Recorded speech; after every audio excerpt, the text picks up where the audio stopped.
All right, welcome everybody to this episode of The Present Day Saint. Thank you for tuning in. I am super excited today to be joined by Chip Thompson, who is you're kind of a master of all trades. You're doing a lot of really cool stuff ministry-wise, church, coffee shop, leads tours to Israel. So kind of a jack of all trades and just a really, really, really neat guy. I got a chance to meet him a couple times since I've been here this past year, and I'm excited to have him on the podcast to share a little bit about your ministry and what y'all are doing in Ephraim in central Utah. So thanks for being on the podcast. You're welcome. Yeah, it's good to be here. Yeah. So I got a chance to meet you back in the fall. I'd heard about you I think you wrote a chapter in a book that I had read in regards to Mormon evangelism, the Sean McDowell book. So we can talk about that here in a minute. You've written another book that's really good, the Mormon Scrapbook.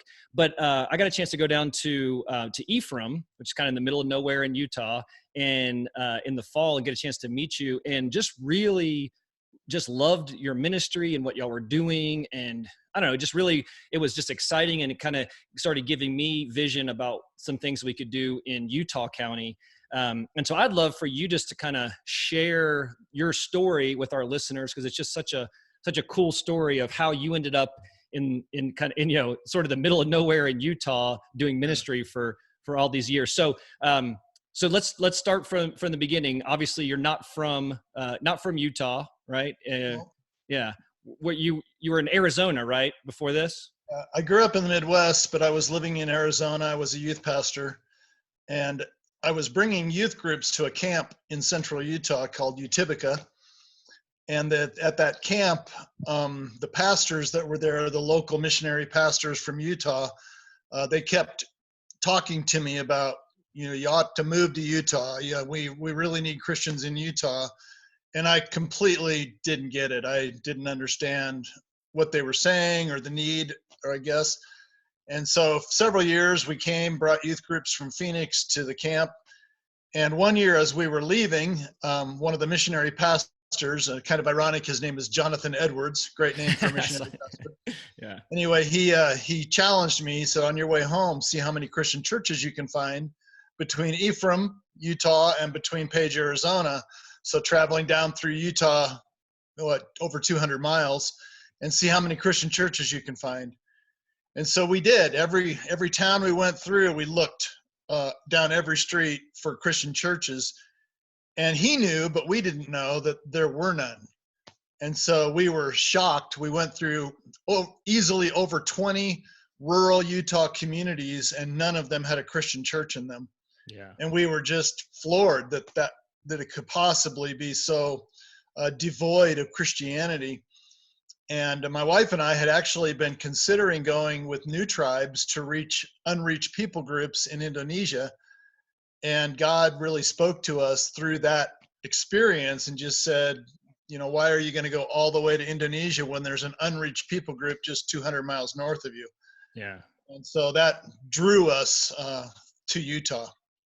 And so now, had you studied Mormonism? You had much interaction with Mormonism before this? Yeah, God was preparing us. We didn't know it, but we moved into a house 2 houses away from a Mormon family. Their daughter was our babysitter of choice. We would have her do babysitting for us. They invited us to come to their, what they call, family home evening nights. And we didn't know anything about Mormonism to speak of. And so we would go just sit in on their meetings. They asked us, would you be willing to let missionary elders, missionary boys come to your house? And we said, sure, we'd be glad to entertain them and have them come in. And so they started sending these missionaries to our house, and we told the missionaries right up front. We said, look, we're already believers in Jesus Christ.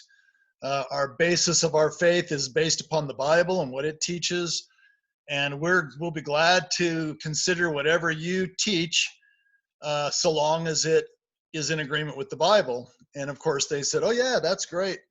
That's exactly what we would want you to do. Right. So every week we started bringing questions to them from what they were teaching us.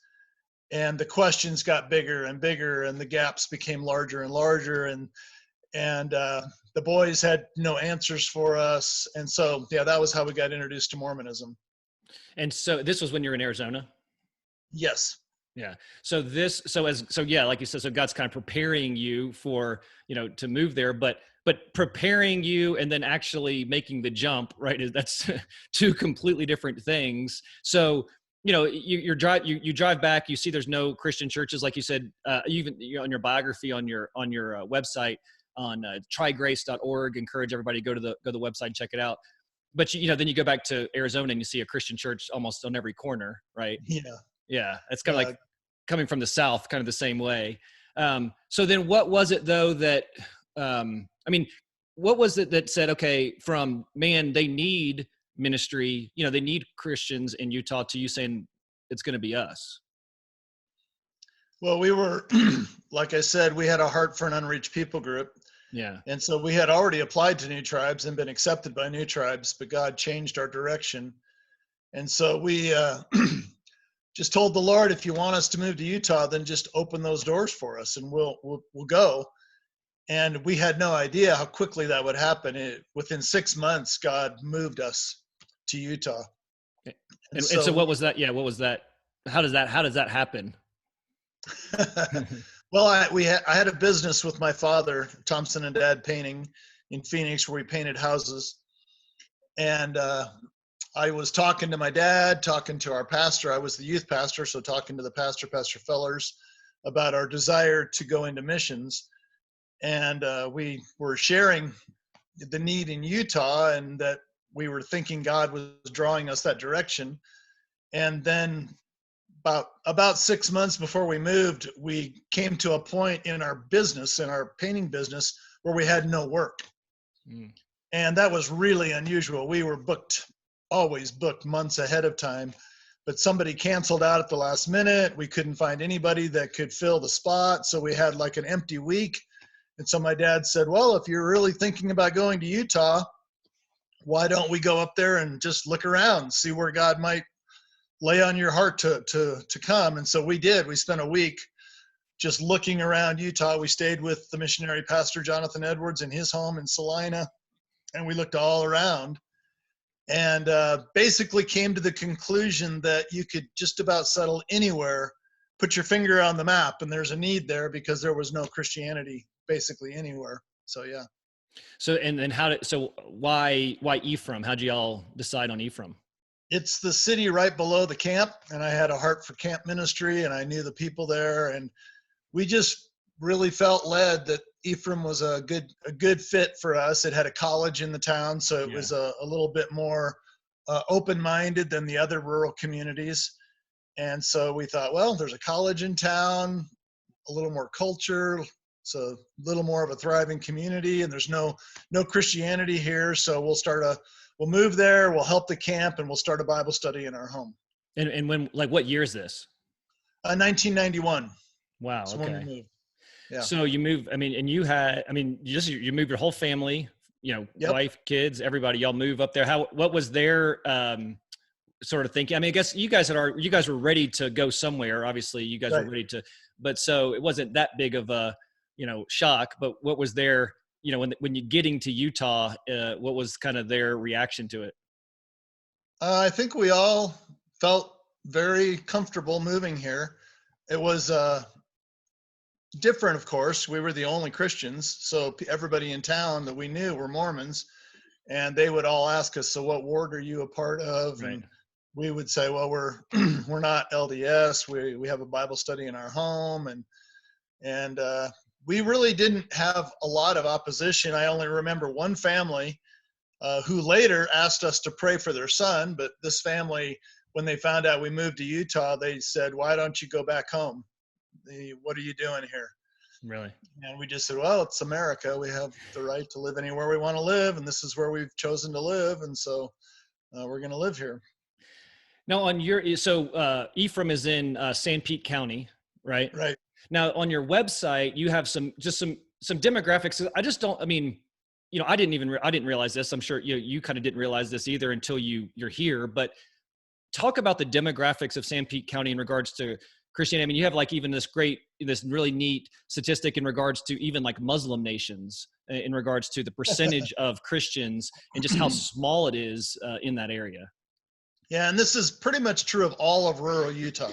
So we're talking about Sanpete County, which is right in the center of Utah. It's a rural county. Every rural county is just like ours. So in our county, when we moved here, the percentage of active Mormons that were active in the Mormon church was 92%. But the other 8% were all former Mormons or people that just didn't fit with the Mormon religion but grew up in it. Right. So there was, I would say, only a handful of people in Ephraim that hadn't grown up in Mormonism. And we were basically very much the outsiders. And as we began to look into the demographics of our county, we found out that there was no Christian churches and basically us.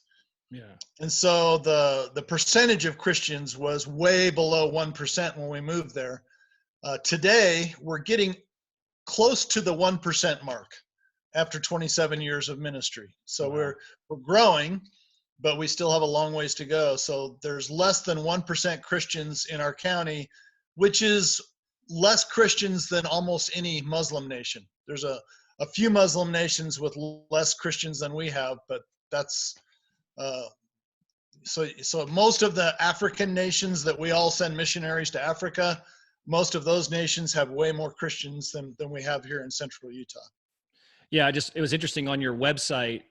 You said, so, I mean, the following countries claim to be less than 1% Christian. So similar to Sanpete County in the middle of Utah, in the middle of the United States, Afghanistan, Iran, Somalia, and Turkey. But then you look at other countries, it says Egypt, 12.9% Christian, Kuwait, 7% Christian, Lebanon, 39% Christian, Saudi Arabia, 5.5% Christian. So just this myth of, that we have to go overseas to reach unreached people is, the state of Utah is an unreached people group. Right. It's a foreign nation in the middle of America. Yeah. That's the way I like to describe it. They speak English. We have basically the same culture, except that they are a unique nation of people that have been deceived by a false religion. Yeah. Yeah. All right. So you moved to Ephraim. And so what was that so you moved and the plan was you were going to plant a church, right? I mean, that was the goal. No, our plan, we really didn't have a lot of expectations. We had heard from others that it was really difficult to lead Mormons to Christ. And so we expected that to be the case. And we thought we'll be a light in a dark place. I really didn't have any designs to be a church planting pastor. What I was planning to do was to be a light, a Christian light in Ephraim, and then assist the Christian camp in any way that I could. That was my plan. And you had your business that you could run in Ephraim, right? Right. As soon as we came into town, I went around every house and passed out our business cards. And one of the things we looked for in a place to settle was a place that didn't have a painter, because I was a house painter. And there was no painters in Sanpete County. There was one guy like 20 miles north of us. And other than that, there were no painters. And so when I passed my card out, I immediately got business. And so I just started painting people's homes. And every home I painted, the people would follow me around and talk to me and ask me questions. So I got to know lots of people in a short period of time by painting homes. Yeah. And so, but you started just a Bible study in your house? Had a Bible study in our home. There was no church, so we had Sunday school for our kids, taught them Sunday school lessons and had a little Bible study. And it was close to a year that we had been here when a lady at one of the stores saw that my wife Jamie had a Bible verse on her check. And she kind of whispered in Jamie's ear, "Are you a Christian?" And Jamie's like, "Yeah, I'm a Christian." She says, "Where do you go to church?" She said, "Well, there aren't any. We have Bible study in our home." And she said, "Can I come and bring my boys?" And she said, "Oh, yeah, sure, absolutely." And so Dixie and her two sons started to come. And we just learned a year ago that one of her sons, Paul, he went on an Israel trip with us. he told us that he was saved in our ministry and we didn't even really know it. So he was Wow. the first convert in our ministry and we didn't know it. So Yeah, originally it was just your family just doing Bible study. And just my then family. and then you add, then your ministry doubles with Dixie and her family, right? Yeah. Yeah, well, we had Dixie and her two boys, and then after we had been here a year, my dad came. My dad and mom moved to Ephraim, and I just told my dad and mom, I said, "Hey, Dad, we know we had a painting business in Phoenix together, and there's plenty of business here. If you want to move here, we can just start our business up here, and you can help us." And so they agreed and moved to Ephraim with us. So after 1 year, we had my mom and dad and Dixie and her two sons and my family. And then shortly after that, we met another lady named Belva, an elderly lady. And then she started bringing a friend of hers, another elderly lady named Helen. And so that was our Bible study. That was our Bible study for the first 2 years in Ephraim, about 10 people maybe. And so in this first, like you said, the goal was just, be a light, start Bible study. Right. And then how long before the church plan actually happened? How many years? Before we actually became a 501c3 and officially named our church, was about 4 to 5 years. I Okay. don't know exactly, but Yeah. 4 to 5 years. By that point, we had outgrown my living room and we had moved into a shed on my property. We called it the bunkhouse. And then we had outgrown the bunkhouse, too many kids and stuff. And so we started to have Sunday school in a chicken coop. We called it the Sunday school wing, the chicken coop. And we, made them nice. It wasn't a chicken coop, but it was, Yeah. we fixed it up. And so we were having church in our house. I mean, in the bunkhouse and in the chicken coop. And then the people that we had coming, we grew to about 40 or so. They started saying, well, we don't fit here anymore. So what are we going to do? We can't keep coming here. We don't fit.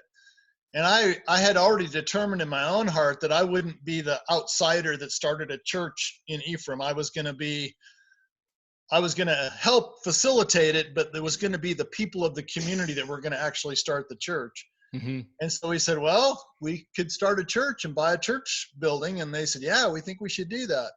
And I said, okay, go find a building.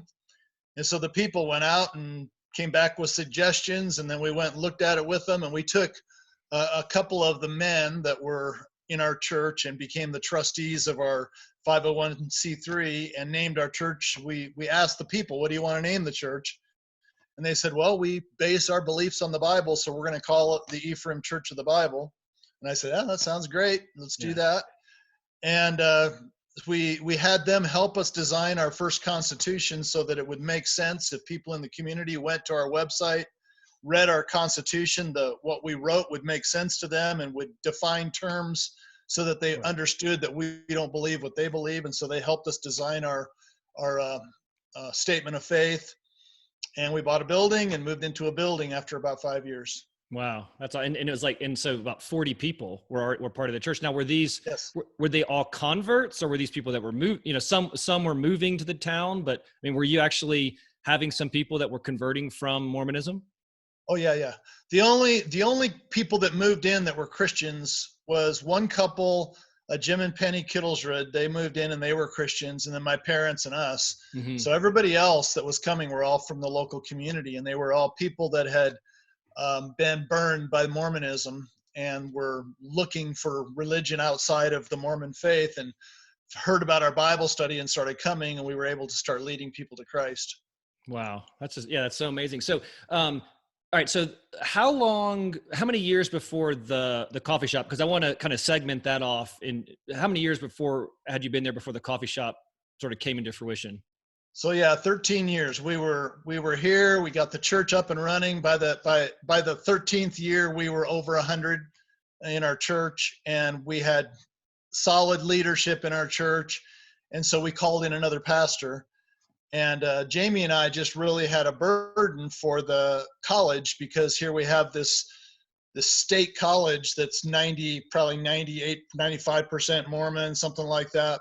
Right. Right in our community, and no Christian ministry on campus. And so we just said that we have to have a Christian ministry on this college campus.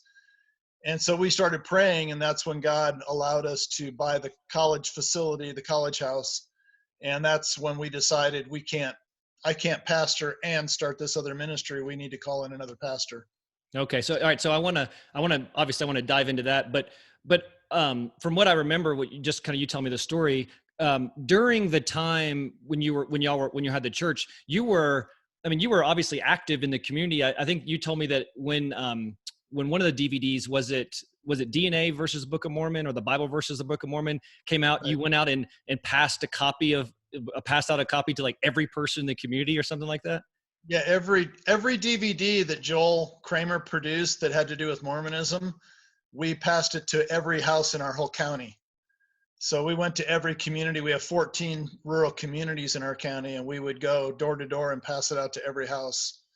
So So how many DNA people? versus the Book of Mormon was the first one, and then Bible versus the Book of Mormon, and then the Bible versus Joseph Smith, and yeah, so all of So, those. and so, I mean, how many people? I mean, we're talking in the whole county. I mean, are we talking, 10,000, 30,000 maybe. 30,000? And you passed out a copy to every single person, every single Yes. household. Yeah, every house. So were And you? it was interesting. We didn't know what was happening with them because we knew most of the people would throw them away, but we knew there would always be a few curious people that would watch them. Right. So we were in one of the local coffee shops, or actually just a cafe in the morning, and it's where all the old timers all come together for coffee in the morning. And they're not supposed to drink coffee, but Right. all the old farmers would come in and have a cup of coffee together and talk. And after we had passed out one of the DVDs, I don't remember which one, I remember we were sitting there and a guy pulled one out of his coat that he had kind of hidden in his coat. And he asked the guy next to him, "Hey, did you see this?" And the guy's like, "No, what is it?" So he gave it to him.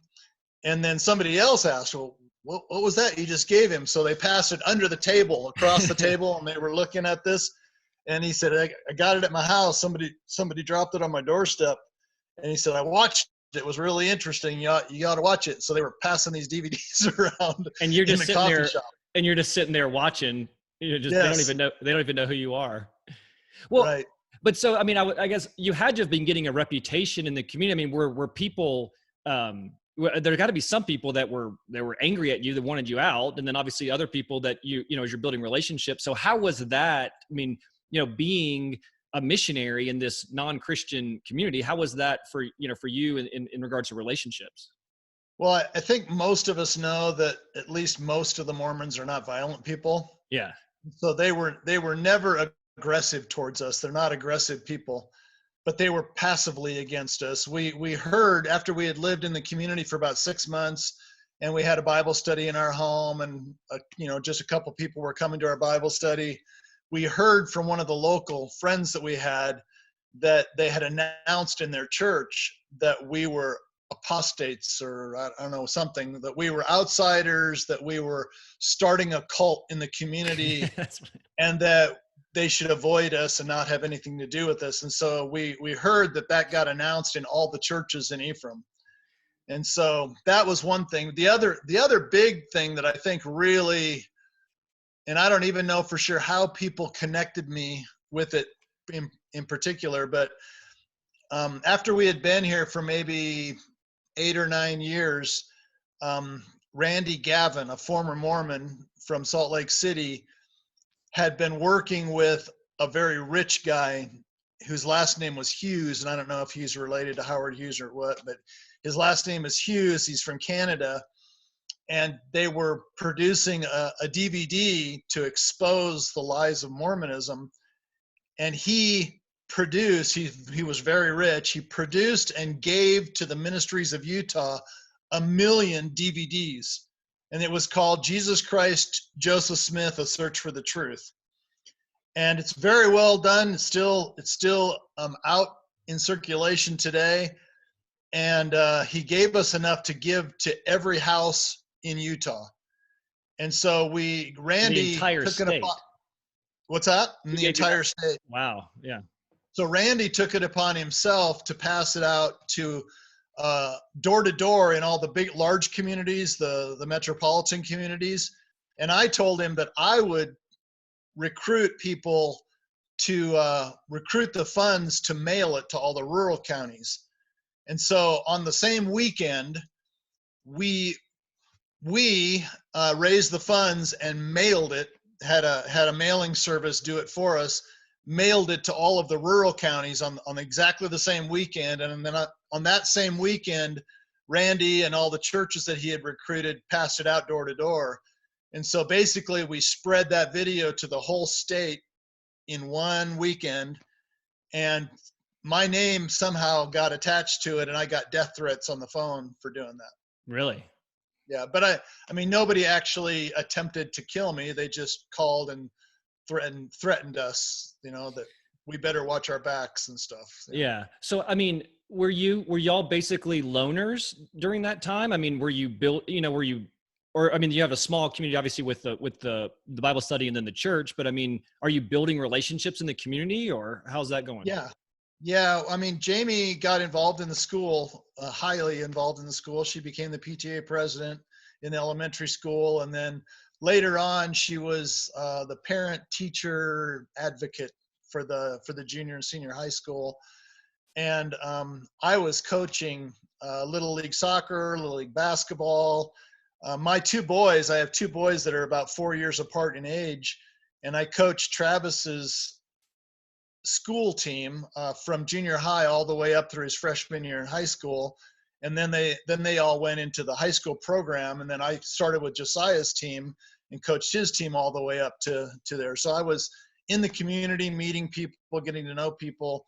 And of course, we got involved after we had been here for a little while. We got involved in the Manti pageant outreach. Right. And then people started to associate us with the Christians that were coming in to witness at the Manti pageant. And so was that a good association? I guess depends on what they think of it, but I mean, you're kind of lumped in with like the preachers that are yelling at everybody, as well as the preachers that just want to have, good conversations. Yeah, of course I wasn't a street preacher, but yeah, we were associated with the street preachers, and that's really they didn't really recognize what we were doing on the streets, which was kind of behind the scenes, kind of stealth evangelism, behind the scenes, small group discussions. They lumped us in with the street preachers, even though I never street preached. Yeah. And the community didn't like that, but that was probably one of the most effective things that we've done, besides the DVD outreach where we would pass out these DVDs. Those two things combined, the Manti pageant and the DVDs, severely impacted the Mormon church. And so in 1991, when we moved here, the percentage of Christians was about 92%, or the percentage of Mormons that were active was about 92%. And today, the percentage of active Mormons, they claim, is about 68%. However, we know that probably half of the people that attend church don't believe it anymore. So those two things really impacted Mormonism in Sanpete County. Wow. I mean, that's amazing. I mean, it's got to be the day-to-day, or I guess, day-to-day of this ministry has to be so hard for you. But then you look back over, the past 30 years and you think, just amazing what God has done, just through y'all, and obviously the all the different ministries. That's gotta be, that's cool to even be a small part of it. Completely unexpected, completely had no design whatsoever for that. It was just totally God that grew Christianity in this valley. He just grew it from nothing into a vibrant Christian community today. How about your kids? How were they in regards to growing up? I mean, were they shunned? Did they have community? I mean, they played sports, so probably had good community through their sports teams. Well, my family, all of my family, are very friendly, outgoing people. We're not shy. We're not quiet. We just talk to people. We make friends. We invite people to our house to eat. Jamie's a great hostess. She hosts people all the time in our home. So yeah, we were building relationships the whole time. And my kids had friends at school, but at home they didn't have friends. The parents wouldn't allow their kids to interact with our kids and play with our kids. But at school, they were well liked in our school. In fact, Brittany got the highest award that a Manti high school student can get. And she was voted, they called her the tip-top Templar for Manti High School, and that she was voted that by the school administration and by the teachers. And so our kids did well in school, were well liked. They were good witnesses to their friends. They had Bible studies and would talk to students. They would go out on the Manti Pageant streets with us and talk to their friends on the streets. And so they did have friends. However, their social life outside of school was very limited. Mm-hmm. My boys were athletic, so they both played sports and had friends that were in the sports community as well. Yeah. Yeah. So, I mean, that's just such an amazing story. So, all right. So you've got the church going, and then you feel the need to, or, the desire to be a part of the college community there. Snow Junior College is there. And so tell that story where you say, okay, we want to be a part of the campus. And then, so then how does that go from that to now you've got this incredible coffee shop that's like right, the block away from campus. It's like the most perfect location ever. Right. So I think the event that really burdened my heart and Jamie's heart for the college was we were going for a walk one night and we heard this really loud music. And so we started walking to see what was going on. And the Institute, which is the LDS training for college age students, was having a dance in their parking lot. And virtually all the students from Snow College, and I don't know if all of them, but hundreds and thousands of students were just flocking to the LDS Institute for this dance. And it really struck us that we need to compete with this somehow. We need to, because if you came to college and you weren't LDS, the only activities that were available were the LDS activities, and they were going to get drawn right into Mormonism. Right. And so we needed to start evangelizing and presenting the truth at Snow College. So Jamie and I, we started walking and praying on campus every night. We would almost every night, we would go for a walk on the campus. We would pray that God would give us direction as to how to reach the campus for Christ. And we looked around the campus for a facility because we just felt like the only way, we had tried Bible studies on campus, which didn't work. And so we thought the only way we're going to break into this campus is to have a facility that we can draw students into the facility. Right. So we started looking, and we came across this house on a corner right across the street from the school that would be the perfect place. I mean, it was pie in the sky dream kind of a place that we thought, well, God can do anything, and we're going to pray that God would give us that house. So we started praying. We would come, we would sit on the corner, sit on the curb across the street from this house, and we would just start praying, God, if you give us that house, that facility. And it was a big Victorian house with a big garage, a 2-story garage next to it with an apartment in it. And we just thought that would be the perfect facility. So we prayed every night that God would give it to us. And after we had, in the fall, I think, we finally saw the owner of the house. It was just a single lady that lived in the house, and she was the doctor's wife, but he had cheated on her, so they were divorced, and so she was living there alone. And we talked to her, and we just said, "This is such a beautiful home, and can we see it?" And so she showed us the home, and it was really run down. It needed a lot of work. But we asked her that night, we said, have you ever thought about selling your house? Because we might be interested in buying it if you ever would think about selling. And she said, no, my kids don't want me to sell it. And I said, well, if you ever did sell it, if you ever decided you were going to sell it, would you consider giving us the first option to buy it? And she said, yeah, I would give you the first option to buy it if I decide to sell it. And I said, okay, great, thank you. And we just left it at that, and we kept praying. And then winter came, and so we didn't walk in the winter, so we would park our car across the street and pray that God would give us that house. And then in the spring, she called us and said, the house is for sale. I have an emergency, a family crisis in California that I need to go take care of, and so I'm going to sell the house. Would you still be interested in buying it? And we said, well, yeah, but we'll have to talk a little bit about price and some see if you can give us a little bit of time. And so she did. We settled on a price of $193,000 for the house, for the property. And she gave us 4 months to come up with the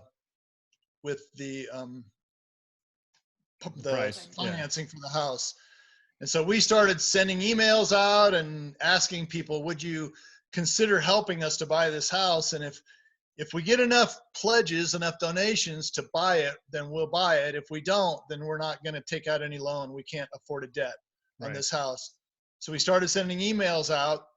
And just to make a long story short, in 120 days, we had, I guess that was 3 months. We had 120 contributions come in that said, we will pledge the money to help you buy the house. And we had more than enough to buy the whole house outright. So we went to Elaine, and we said, we have the financing. So we're ready to sign papers on the house. When do you want to do it? And so she agreed. And I said, our deacons are going to sign the papers. We're going to buy it through our church. And she said, that's fine. And so we went in and bought the house. That's amazing. And God what year gave it to us. So yeah. What year was this? It was 13 years ago. So Wow. 2004, I guess, 2005. Okay. Man. So yeah, just months and months of prayer, and God gave you this. I mean, the house is, if anybody that or you can go on the website and look at this. I mean, but it's perfect house. It's the perfect location. Also right across the street from the Institute. So you kind of keep your eyes on them too. Yeah. I mean, just what an incredible story of just, of your faithfulness, but also just God, like you said, this big, hairy, audacious prayer, and God just giving you a house. Now, the idea of a coffee shop seems counterintuitive in Utah, right? I mean, you talk to people about, we're going to build a coffee shop. People are like, why would you build a coffee shop? The LDS can't drink coffee. Why a coffee shop? And why did you think that was going to be, an integral part of the ministry to the college students? Yeah. When we would tell people, they say, well, what do you want to do with the college house with it now that you bought it? We said, well, we're going to make a coffee shop out of it. And they would look at us and say, well, Mormons don't drink coffee, right? Yeah. I'm like, yeah, we know that. Well, then why would you start a coffee shop in a 95% Mormon community? That doesn't make any sense. We said, well, we don't know who the people on the fringe of Mormonism are, the outsiders, the people that aren't completely sold on Mormonism. We don't know who they are. But if we start a coffee shop, that'll bring them out of the woodwork. So we'll know who's more open to talk. And we just figured anybody that would come into our coffee shop would be more open to talk than just the average Mormon.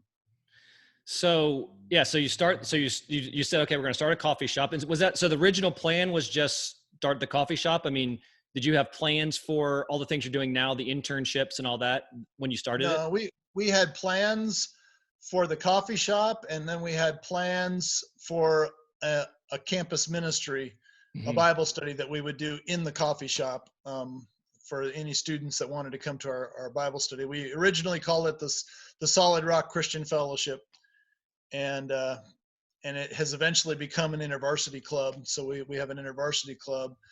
David thinks that they're going to have 40 to 60 students this year in the club. So it's going to grow. So and it's a junior college. I mean, so it's only a couple thousand students, right? I mean, so it's about 5,000 students. 5,000. But I mean, but a 40-person Christian club in the middle of in Ephraim, at Snow Junior College in 30 years ago, not even on your radar screen. And so just think, I mean, that's amazing. We would have never dreamed. None of what has happened would we have ever dreamed it could have happened. It just was totally God. Yeah. So tell us, so you start a coffee shop, you said like 13 years ago. What are some stories, just you're not, and one thing you told me is you don't overtly evangelize in the coffee shop, right? So you're not there, people walk in the door and you're not beating them down with the gospel immediately, right? Right. We figure the coffee shop is going to be a place where we can have multiple interactions with people. We can build relationships. So we have a policy that we don't bring up religion. We talk about anything else, anything they want to talk about, and eventually they bring it up. And we do have some tools in the coffee shop that we use that bring up conversation. We have a Bible museum Yeah. that our Israel tours have allowed us to bring back artifacts from Israel.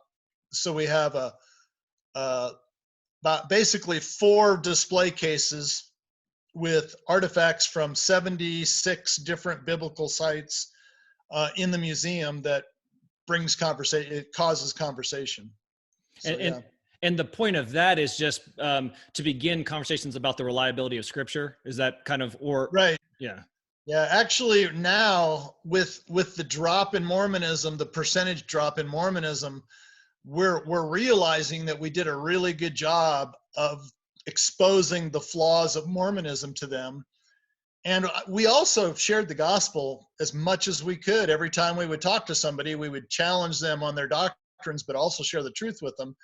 But the people, when they leave, typically become atheist or agnostic. right, And so what they need is to know that even though the Bible was a part of the Mormon religion, it was a very small part of it, but it was a part of it. right, When they left Mormonism, they threw the Bible out. They need to know that the Bible is what they need to trust. And so right. we're using that as the tool to help them learn to trust the Bible. Yeah, I mean, just we need general apologetics to Mormons to understand that Christianity is true apart from Mormonism, because we're seeing Right. so many, LDS when they leave, they become atheists, and instead of saying no, there's good reasons to believe in that God exists and the Bible is reliable apart from Joseph Smith. So Right. what are I mean, you've got to have just a couple just that stand out, just stories of relationships that have built from that you built from initial interactions at the coffee shop to to where they are now. What are just a couple that you off the top of your head? One that really stands out was I had a guy come into our coffee shop, a Mormon, a former Mormon man, and he came in. His name's Steve Nelson. Came in and said, "Can I talk with you for a minute?" And I'm like, "Sure." And so we went into the office, and he said, "I'm a believer in the God of the Bible, in the Jesus of the Bible. I left Mormonism, but my wife, I think if I pursue Christianity, I'm going to lose my wife. I think she's going to divorce me if I do that." Mm. And I just said, "Well, you need to look at the big picture, because this life is a very small part of the big picture. The Bible says that our life here on this earth is like a vapor. It's like a drop in a bucket compared to eternity.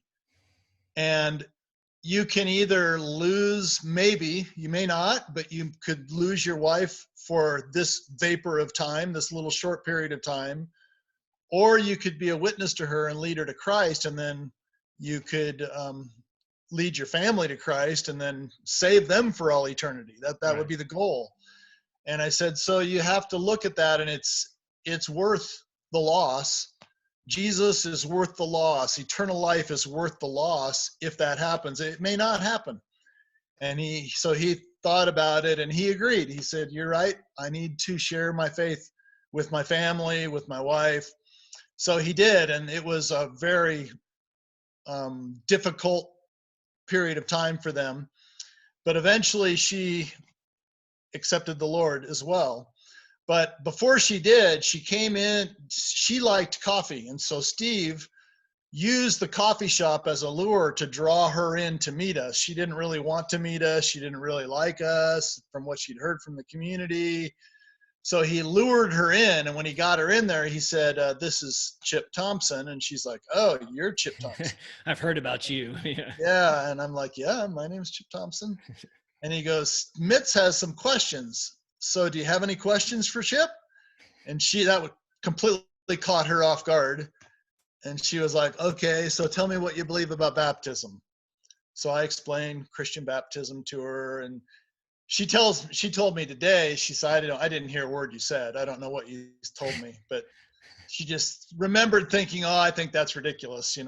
Right. But in the process, our women from our church were about to go on a women's retreat. And so I said to Mitz, I said, "Hey, Mitz, if you're interested, you ought to meet some of the ladies from our church because they're going to do a women's retreat." And she said, "Oh, I'm not interested." And Steve said, "No, you ought to think about this." And right then, Jamie called me on the phone.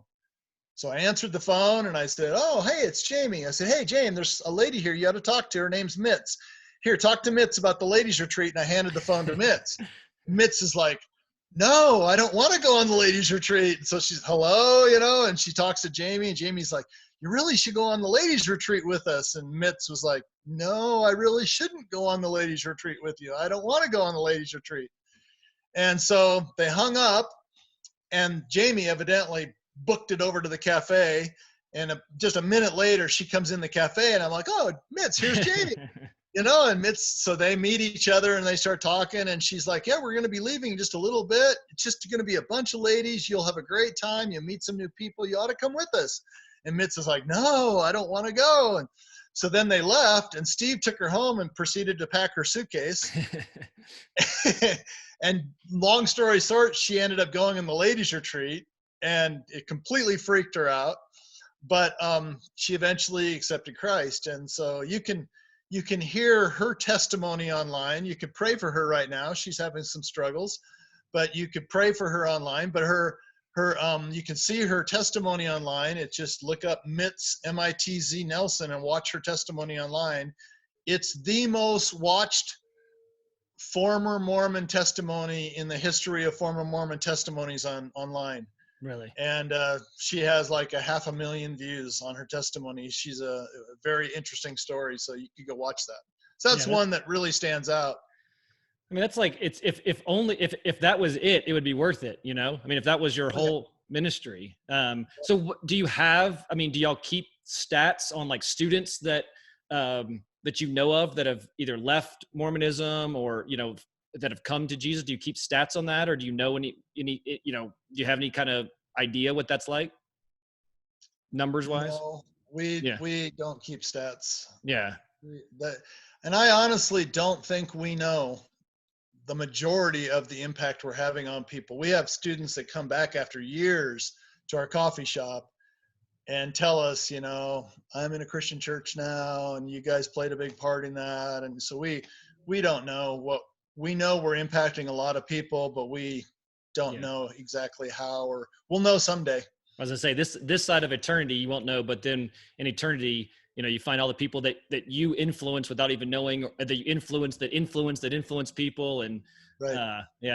that's just amazing. So the coffee shop and the ministry has grown so much that now you've developed this internship program where you actually bring in interns from across the country to work in the coffee shop and to do evangelism, around St. Pete County and even up in BYU. So talk about that for a minute. Okay, so we've been bringing spring break college teams into our ministry for years. Mm-hmm. And some of those students that come on the spring break trips have said, we really want to come back and help you guys. Can we come back and help? So we started an internship program where they could come for the summer, or where they could come for 1 or 2 semesters. And now we've pretty much eliminated the summer one, because the summer one revolved around the Manti pageant, which now has ended. Right. But we still do the school year internships, and we have students coming regularly to work with us in our ministry, and we train them. And so we have several staff now on staff with us. So Jamie and I aren't doing all of this. I think people need to understand that we're just kind of the founders, the directors of it. And so we have a couple named Shane and Kim, and they actually run the coffee shop. Shane is the manager of the coffee shop, and they do the internships with students. So Shane and Kim Jones are our internship staff, and they work with the interns. And so right now we have 3 of our former interns that wanted to continue learning and training with us that are going to be assistant staff for us this next year. So we have 3 assistant staff that all kind of graduated from our internship program and are going kind of to the next level with us. Wow. So it's a program where we just get them involved in everything we do. Yeah. And just another way to get people into Utah. And I think just people kind of like y'all just don't realize how much of a mission field it is. So just getting people to St. Pete County, getting people to Ephraim, and then they realize what it is, and then they want to stay. And the internship is a great way to do that. Right. Yeah, I know that Tom Jaskey, who came on the mission trip with us, our Ratio Christi mission trip in early March, he was so excited about what y'all are doing that he went back home and told his daughter, Lauren. And so now Lauren signed up to be an intern after she graduates from UNC Wilmington next spring. Yeah, we're looking forward to meeting her. Yeah, so it's just really, just really, really cool that, exciting what y'all are doing. So, and you've also, and I also want to mention this. You've written a book. If you're watching it on the the video, this is the Mormon scrapbook. Maybe just talk about the book for a minute. Why would somebody, if you go on Amazon, it's Witness to Mormons in Love, the Mormon scrapbook. This is the revised edition that I have by Daniel Thompson, right? Not Chip Thompson. Chip's your name. That's my real name. That's right. Why would somebody be interested? What's kind of what was the idea behind the book, and why would somebody want to get that book? Well, when we first started bringing mission teams to Utah, we realized that most people had no concept of what even Mormonism was. I knew when I grew up, I thought Mormonism was something like the Amish. I didn't know what they were. And so we started just making a pamphlet teaching people the basics of Mormons and some of the basic principles of how to witness to a Mormon. And then we realized, because when we moved here, we were very green in our understanding of Mormonism. We didn't know much. I read a lot of books that explained a lot about the false doctrines of Mormonism, but I didn't have any resources that I could recall that really taught me how to witness to a Mormon. How do you talk to a Mormon about the doctrine of God? How do you talk to a Mormon about the gospel? How do you talk to a Mormon about the Bible? Just every topic that could possibly come up there. How do you engage Mormons in these conversations? And one of the things I guess I didn't really realize until I got started into this ministry was that the Mormons use all the same terminology we use. They use all the same words, but their prophets and their religion has attached different definitions to all of the Christian words. Right. But when you talk about the gospel, the Mormons have a gospel. It's just a false gospel. Right. You talk about the Bible, the Mormons have a Bible and it's our Bible, but they don't believe it's trustworthy. They have a different definition as to what the Bible really is.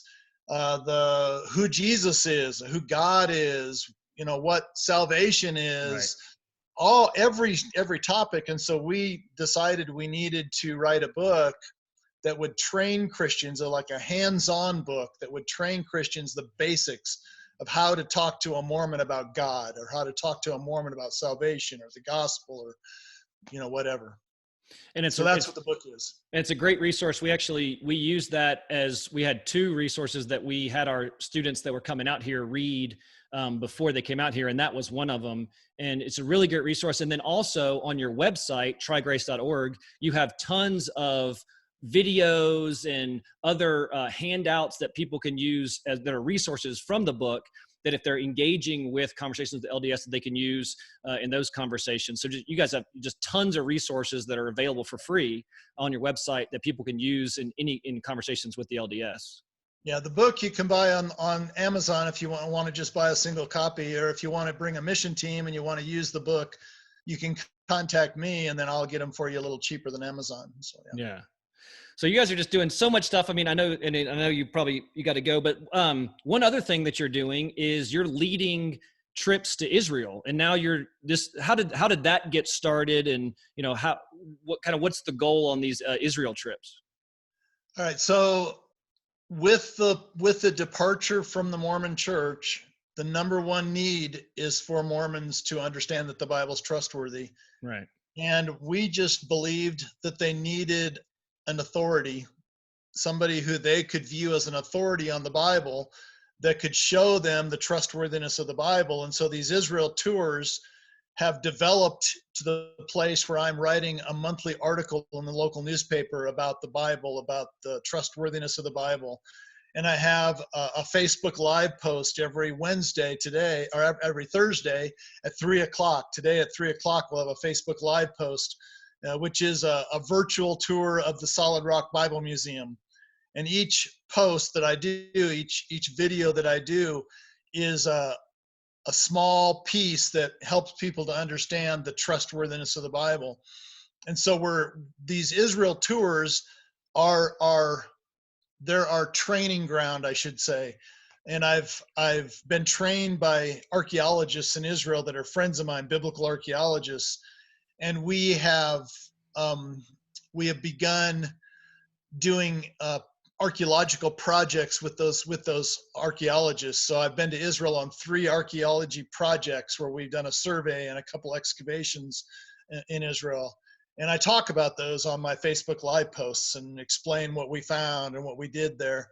And so for us, this, we believe, is the key to helping Mormons who have become agnostics or atheists to become believers in the Bible. Just this last week, we had a young guy come into the cafe named Mitch, who was looking at the Bible Museum, and I sat down and started talking to him. We talked for an hour and a half about the Bible Museum, about the trustworthiness of the Bible, and he was a former Mormon who had become an agnostic. And when we got all done, he said, "Well, you've convinced me that I need to start reading my Bible again." Amen. And that's exactly the point. We're trying to convince people that the Bible is worth reading. It's trustworthy. Yeah, and that's why obviously we think just general apologetics is so important in this, in people's journey towards salvation. We obviously trust the Holy Spirit to do what the Holy Spirit does, but if I don't, but trusting that the Bible is a good, is a source of truth is obviously so important in that. And so we've got such good information and such good evidence that we can trust the Bible, that just so many people don't understand that. So you're getting ready to lead. You were supposed to lead a tour this spring, obviously, but Corona changed everyone's plans. We should be in Israel right now. So your loss is our gain because we get to have this interview. But you've postponed the trip until the fall. So if there is someone who's interested, I think you've got 3 spots left, you said? Right. Middle to late October, we're the October 13 through 29, we postponed our Israel tour to that point. And if anybody's interested in going on our tour with us, we have 3 open spaces. When we had to transition from May to October, 3 of the people who were signed up said, we just can't do it in October, so they had to drop out. So we have 3 empty spots, and you can go to Solid Rock Cafe Utah or solidrockcafeut.com, and you can look at our Israel tour information there. And if you're interested, you can contact us and let us know that you'd be interested in going with us. But do you lead at least 1 a year? Is that right? Or do you 2 a year? We do 1 a year. We just changed from May to October because we couldn't go in May. Right. But so like in 2021, you'll do another one. You'll do one in May.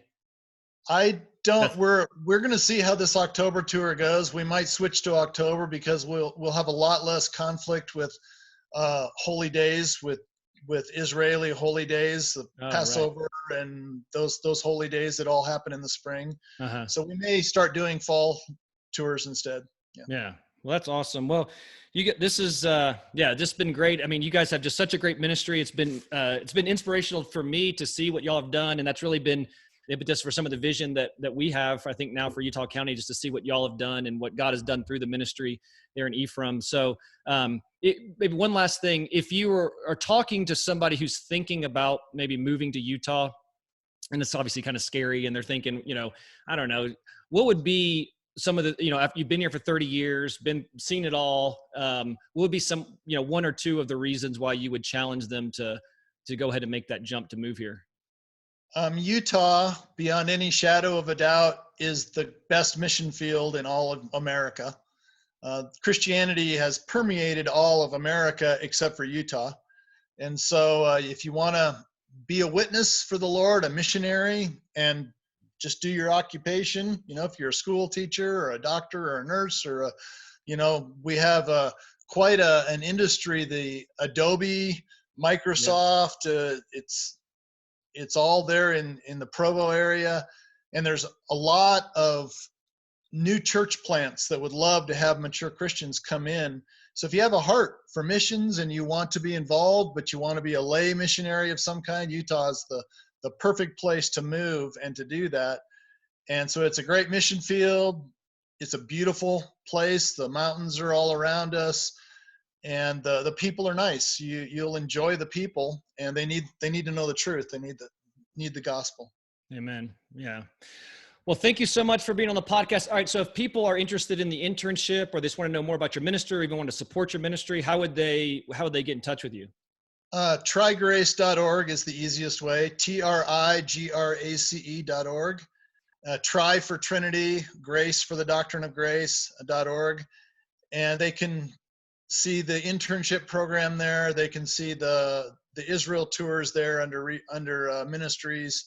So that's where they could go for that stuff. And I would also mention that we have a podcast as well. Yeah. So it's called Perspective Underground. It's a podcast where Jordan Rittmeyer, one of our other staff members, and David Gaskins, who is our InterVarsity leader, are doing a podcast training people how to witness to Mormons on our podcast. So if people are interested in that, you can just look up Perspective Underground and watch the podcast. It's interesting as well. Yeah, and I've listened to it, and I mean, good, really, really good information on it's good information, not just evangelizing to Mormons, but really evangelizing to anybody. And they're just really good at, they're they've got such a good, they're just good at evangelizing and good at, knowing all the questions to ask. And so yeah, highly recommend that podcast. And then if you're ever in Utah, make sure that you get a chance to go to Ephraim and check out the Solid Rock Cafe, because it's an incredible ministry, and just, blessed to have met you, and God has used you guys so much over the last 30 years. I'm excited to see what the next 30 years looks like for y'all. Yeah. Thank you, Aaron. It's been a pleasure. Well, thanks for being on the show, and we'll talk to you soon. Okay. God bless.